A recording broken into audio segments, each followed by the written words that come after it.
Euromaxx highlights. And here's your host, Karin Helmstedt. Hello there, and a warm welcome to our highlights edition. And here's just some of what we can look forward to in our pick of the week. On the map, Berlin's quest to become an internationally relevant fashion capital. Hands Up, a British photographer creates mind-boggling illusions with the human hand. Material Girl, a German designer turns blocks of wood into feather-light fabrics. But first, this show is going to the dogs, and by that I mean a team that's used for dog sledding, which was once an essential form of transport in many parts of the far north. It's still around today, most often as a sport, and it's also known as mushing. Well, it takes some hardy hounds and some tough masters, and that's where Silvia Furtwängler of Germany comes in. She's one of the very few women holding her own on the European scene, and we watched her make some tracks at a major competition in France.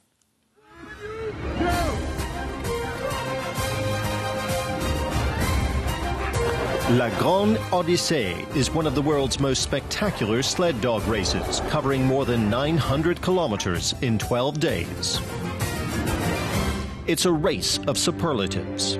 Every January, sled dog teams from across Europe gather at the foot of Mont Blanc in the French Alps. This year, the race started from the French Alpine village of Saint-Maurienne. Silvia Furtwängler was born in Cologne, but she's lived in Norway for several years. It's taken her 3 days to get here. The dogs can hardly wait to get out of the trailer. They maintain a very strict hierarchy.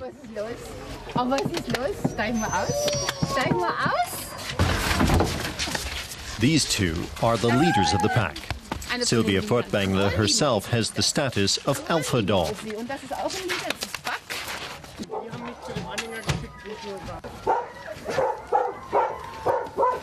She's been a musher for some 20 years now. The main objective is to make it all the way. I just hope I can do the best I can. I don't want to finish last. The mushers cover the race's first stage at night. This year, 17 teams from all over Europe are pitted against each other. The dogs sense the excitement. Silvia Furtwängler can hardly wait to get underway herself. Now I'm getting butterflies in my stomach, but that's just part of it. If I ever stop feeling that, I'll quit. The harnesses can hardly contain the dogs and all their energy. Hundreds of spectators have gathered for the start of the 2013 Grande Odyssee. Silvia Furtwängler and her team take their place in the starting lineup. 1, go! And they're off and running. Silvia Furtwängler and her dogs vanish into the white landscape. The next morning at Les Carrosses ski resort, the mushers get some last-minute instructions. Sled dog races have long been a male-dominated sport. Silvia Furtwängler is one of only 2 women mushers in the race. Her dogs cool off in the snow. They're used to Arctic temperatures, but here it's barely freezing. It's going to be a grueling day. The teams have to cover 62 kilometers.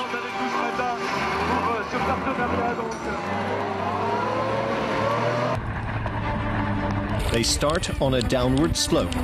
Silvia Furtwängler has to put on the brakes to keep from tipping over.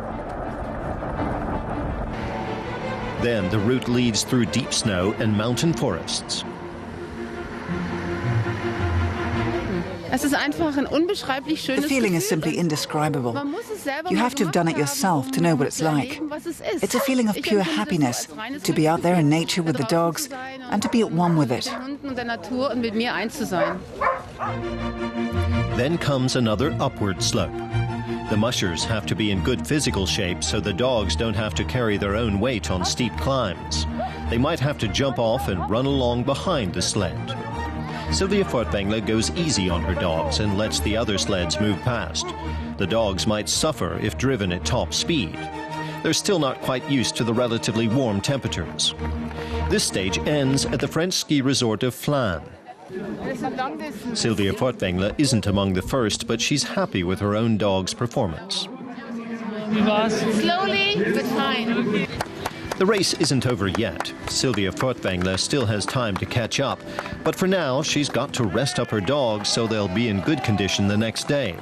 They still have hundreds of kilometers ahead of them. Over yet another 11 days. Tough stuff. Well, moving back to the German capital now, where fashionistas from all over the European continent have just taken in the biannual Fashion Week. A selection of top and young designers showed off their wares at some 50 fashion shows. And it's also a chance for the city to offer an alternative to the major fashion hubs of Paris, London and Milan. Well, in fact, Berlin is carving out its own niche quite nicely, and we were there to meet some of the local stars. Twice a year, the German capital makes fashion its focus. 250,000 visitors are expected to descend on Berlin for Fashion Week, which revolves around three main events. And these are Bread and Butter, the world's leading trade fair for urban and streetwear; the Premium International Fashion Trade Show, featuring more than 1,400 collections; and Mercedes-Benz Fashion Week, where both established and up-and-coming designers unveiled their latest looks. It's an interesting location for fashion. Berlin still only has a fledgling identity as a fashion capital. It needs another 10 years or so. Berlin has become a fashion capital thanks to Bread and Butter. It's an avant-garde place. Unlike, say, in Milan, there's nothing homogeneous about it. You see a lot of different designers drawing on very different sources for inspiration. Fashion writer Franziska Klün has been following the evolution of Berlin Fashion Week for a number of years. She's written about the local scene in an annual publication called Modebuch Berlin. There is a scene. There are people in Berlin interested in fashion. And there are some exciting labels. There are designers here making clothes and consumers buying them. A number of labels have managed to gain international traction in the last 10 years, including Caviar Gauche and Lala Berlin. Many of them are based in or around Mulachstraße in the central Mitte district. Berlin is home to 800 fashion designers. Most of them struggle to remain afloat and work in relatively humble conditions.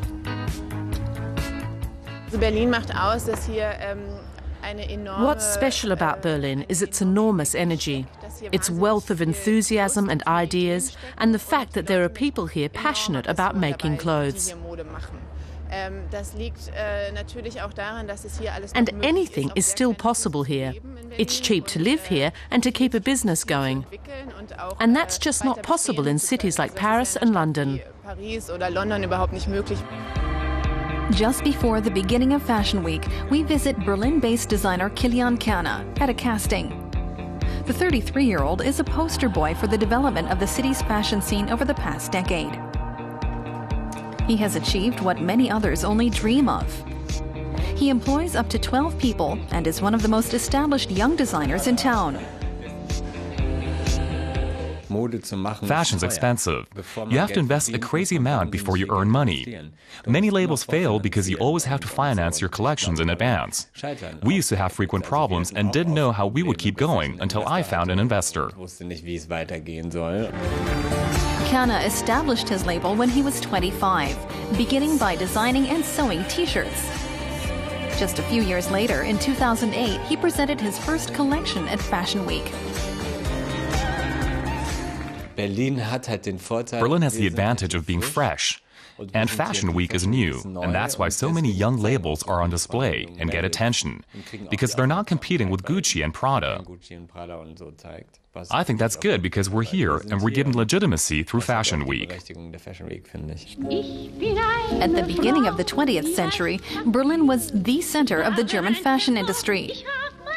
After the Second World War and the division of Germany, the textile industry shifted to Düsseldorf and Munich. More than a decade after reunification, in 2003, the trade fairs Bread and Butter and Premium took place in Berlin for the first time. Though critics were skeptical, Berlin Fashion Week continued to grow. In 2007, the Mercedes-Benz Fashion Week was added to the roster, with top model Eva Podbach as its face. The advantage of Berlin is that designers don't feel they have to live up to a certain image. There's no particular fashion that defines Berlin, so designers can reinvent themselves. The disadvantage is that development of the fashion industry in Berlin has suffered frequent interruptions, and a lot of expert knowledge has been lost. Fashion can only happen when there are skilled people to make it. Pattern makers, small-scale garment producers, and people who are experts in leather. We are with Kilian Kana backstage just before his Fashion Week show. Based on his experiences, he's optimistic about the direction the Berlin fashion scene is heading in. When I started out in 2008, there were 2 to 3 buyers sitting there. Today it's 56. I think that clearly speaks in favor of Berlin. Though Hollywood celebrities still may not be sitting front row, there's real industry interest in Berlin's runway shows. 10 years since the first fair, it looks like Fashion Week in the German capital is here to stay.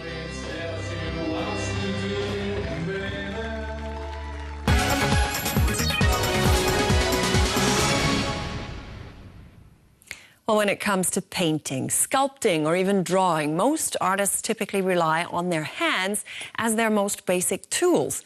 But in the case of British photographer Ray Massey, hands are also the subject of his art. And with the help of a professional artist and painter, Massey creates artistic illusions using hands as his actual canvas. He's had considerable commercial success at this, and his photos are now even coveted by collectors.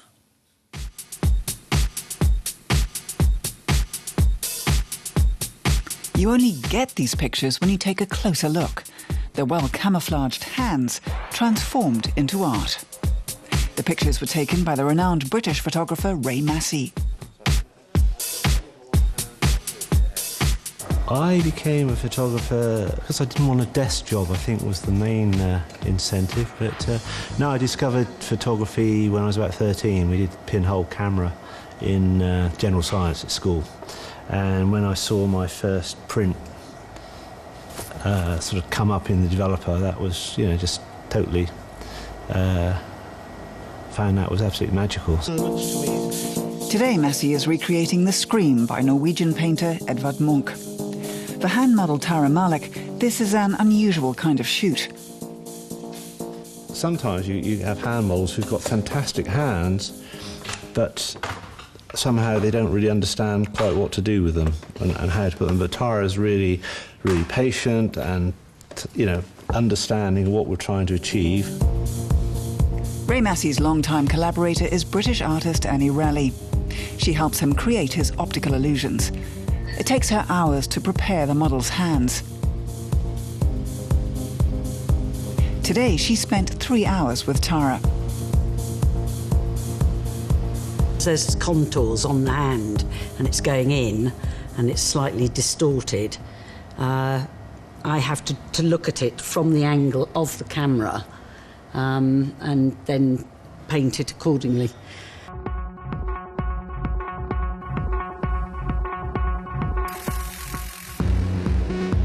The shoot is taking place in Ray Massey's studio, housed in a former church in the North London borough of Camden. It was here in the capital that his career began. Back in the swinging 60s, this is where he studied and worked as an assistant to some famous photographers, including Richard Avedon. I really wasn't enchanted with the fashion world. A studio full of egos of art directors, of fashion editors, of hairstylists, makeup art. It was my idea of hell. He soon found his niche, still life's. He's been working in advertising as a photographer for 4 decades now.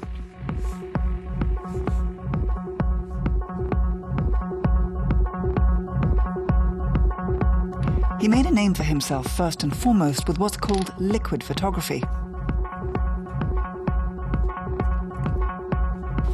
He started taking his hand photographs after he created some images for an ad campaign for a British insurance company.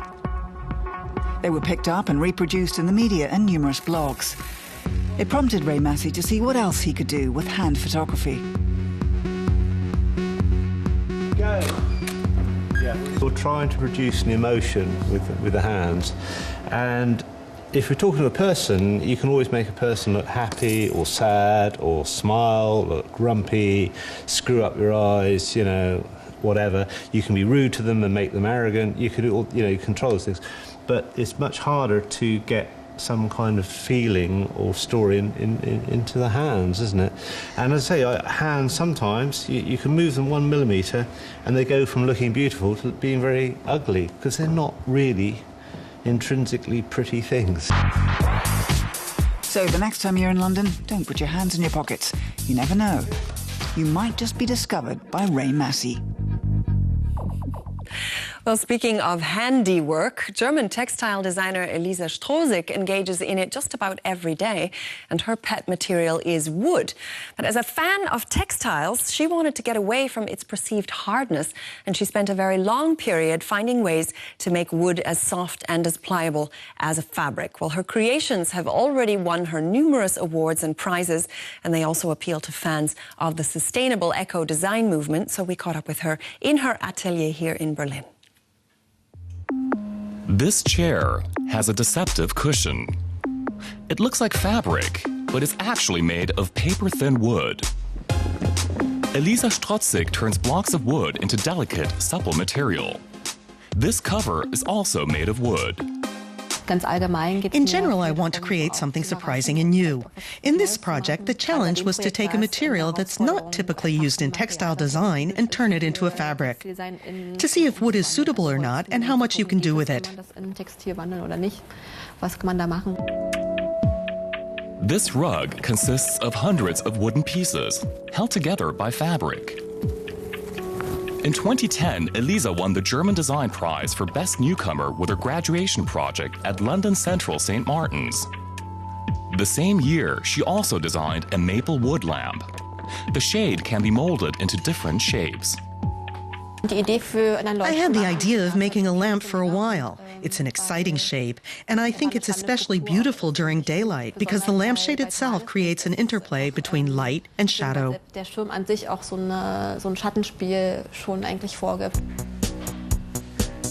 Elisa Strosig spent months experimenting with different ideas until she decided to use wood veneer. The wood is about 0.6 millimeters thick and very flexible. But not all wood has the right properties. Oak is too brittle. Cherry and maple wood are better choices. Elisa uses a laser to cut small triangles in the veneer. Then she glues them onto fabric, arranging them according to color and grain. You can use it as a bedspread or accessory. You can put it on the bed or the sofa. I need about 5,000 triangles to make it. The 30-year-old's designs are on display at trade fairs around the world.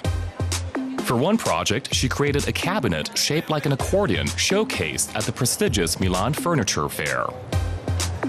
Elisa's designs cost between 1,000 and 9,000 euros. She makes most of her sales at shows like DMY in Berlin. Innovative and sustainable design, Elisa Strosig is charting a new path in the world of textiles. And to finish off, we'll head down to Marseille on the Mediterranean, which is the second largest city in France, and it has just embarked on its stint as a European capital of culture for 2013. It's also the home of soccer icon Zinedine Zidane, who's already done much to polish up its tarnished image. And as a major port city, Marseille was long synonymous with corruption and crime, but this year it hopes to show off its multicultural and creative sides, and the cultural ticket actually encompasses Marseille Provence, as the city teams up with a number of the surrounding communities to host a year of cultural activities.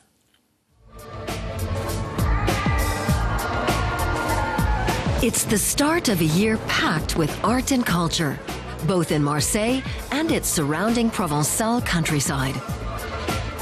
The Mediterranean metropolis and nearby towns will play host to more than 100 special events over the next 12 months. Marseille is cool. We're really happy that Marseille can rebuild its image a bit.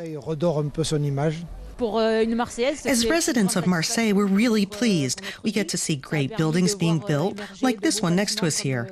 It'll give Marseille a boost, and it needs one. This is how Marseille began its year as the European cultural capital, with a collective scream at 28 different locations throughout the city. German Ulrich Fuchs is directing Marseille's artistic program. For a city with just 1 million residents, Marseille really represents Europe. A lot of people have arrived on the continent by traveling through here. And that's been the case for millennia. And today, Marseille is more multicultural than almost any other European city.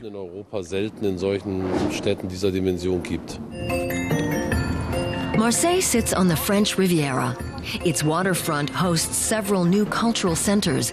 There's the MUSEM, the Museum of Mediterranean Civilizations.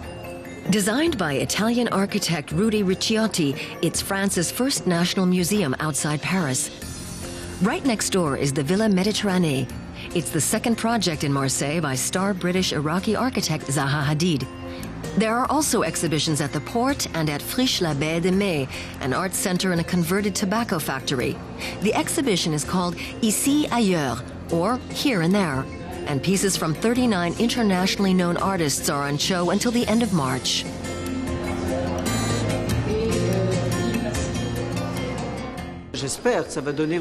I hope this will give Marseille a boost, and that its artistic infrastructure, the places that discuss or showcase art, will be much more visible from now on. And I hope that this will last, that all this continues afterwards. Marseille is France's oldest city. It's more than 2,600 years old. Notre-Dame de la Garde symbolizes the city and casts a shadow over Marseille. The esplanade at the Vieux Port, Marseille Harbor, has just been widened. It will eventually become one of Europe's largest outdoor entertainment precincts. The city's culinary specialty is bouillabaisse, a fish stew. It's a 2-course meal. The broth is served first and then the fish and vegetables. Pastis, a popular aperitif, originated in Provence decades ago. But organizers of the festival, MP 2013, want to show off Marseille's less conventional side. It's less about showing off its strength in literature or music or theater, and more about showing off new forms of artistic expression, what the French would call culture urbaine, urban cultures. They're hotspots, different location where different ethnic cultures meet and their interaction creates something new. Marseille has a vibrant street art scene.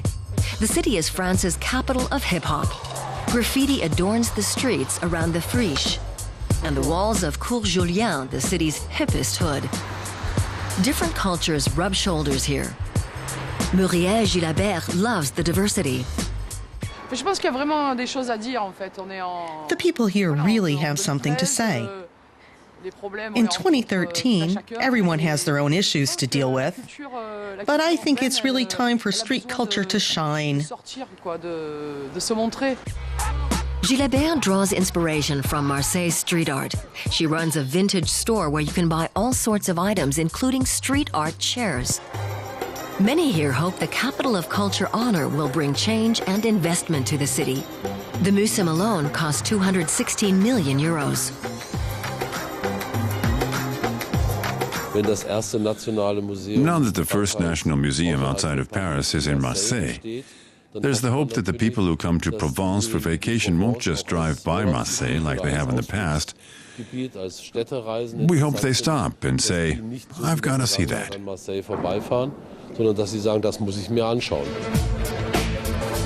Marseille started its year in the limelight with a flying circus group that showered spectators with real feathers. The city hopes the celebration of culture and the visitors are here to stay. Another place to put on your to-do list. Well, that brings us to the end of our Highlights edition. Thanks for watching, and until next time, all the best from us here in Berlin. Auf Wiedersehen and bye-bye.